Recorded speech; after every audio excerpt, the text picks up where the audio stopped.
सूत्र ये भी है कि जो गैर जरूरी हो वो मत करना। ऑस्पेंस्की गुरुजीएफ से पूछने लगा कि जो गैर जरूरी है वो हम करेंगे ही क्यों, ये सूत्र आप क्यों देते, इसको इतना मूल्य क्यों देते हैं? गुरुजीएफ ने कहा कि मैं लोगों को देखता हूं 100 में 99 गैर जरूरी बातें लोग कर रहे हैं, उन्हीं में जीवन व्यतीत हो रहा है उनका। जरूरी बातें तो बहुत थोड़ी हैं, गैर जरूरी बातें बहुत हैं। तुम जरा ख्याल करना, 24 घंटे तुम जितनी बातें बोलते हो उसमें विचार करना कितनी जरूरी थी, कितनी न बोलते तो चल जाता। सच तो यह है कि अगर तुम बहुत गौर से देखोगे तो बड़ी थोड़ी सी बातें रह जाएंगी जो जरूरी थी। तुम्हारी वाणी टेलीग्राफिक हो जाएगी चुन चुन के, और तुम्हारी वाणी का मूल्य भी बढ़ जाएगा, तुम्हारी वाणी में वजन भी आ जाएगा, तुम्हारी वाणी में एक चमक आ जाएगी, धार आ जाएगी। क्योंकि जो थोड़े से शब्द तुम बोलोगे उनमें विचार होगा, विवेक होगा, ध्यान होगा, प्रेम होगा, अनिवार्यता होगी।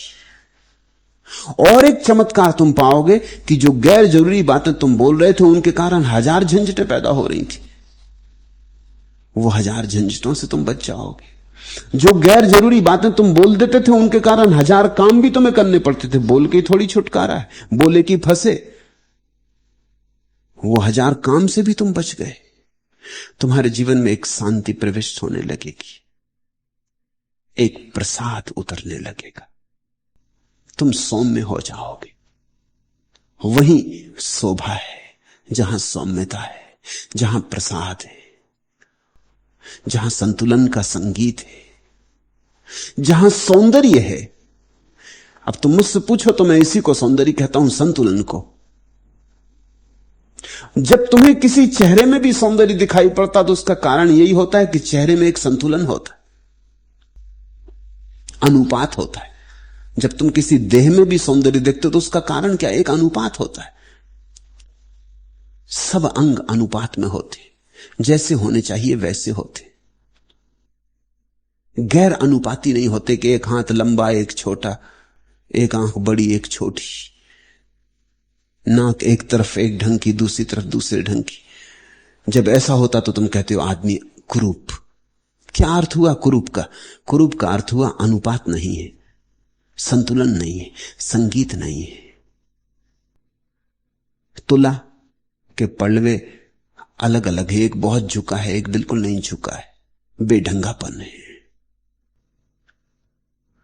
बेढौल है। सौंदर्य का अर्थ होता है संतुलन। ये तो शरीर की बात हुई, ठीक ऐसा ही मन का सौंदर्य भी है, जब मन भी तुला होता है।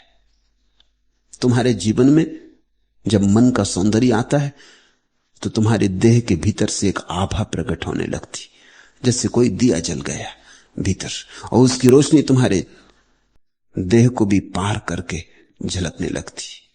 फिर एक और अंतिम सौंदर्य है आत्मा का सौंदर्य, जहां सब सम्यक्त्व को उपलब्ध हो गया, सब सम हो गया, समाधि घट गई। सम यानी समाधि, विषमता यानी उपद्रव, विषमता यानी संसार, समता यानी समाधि, निर्वाण, मोक्ष। जहां इतनी समता आ गई कि तुम्हारे जीवन में एक रत्ती भर भी व्यर्थ नहीं बचा, सब सार्थक ही बचा। जो करना है वही तुम करते हो, उससे इंच भर ज्यादा नहीं।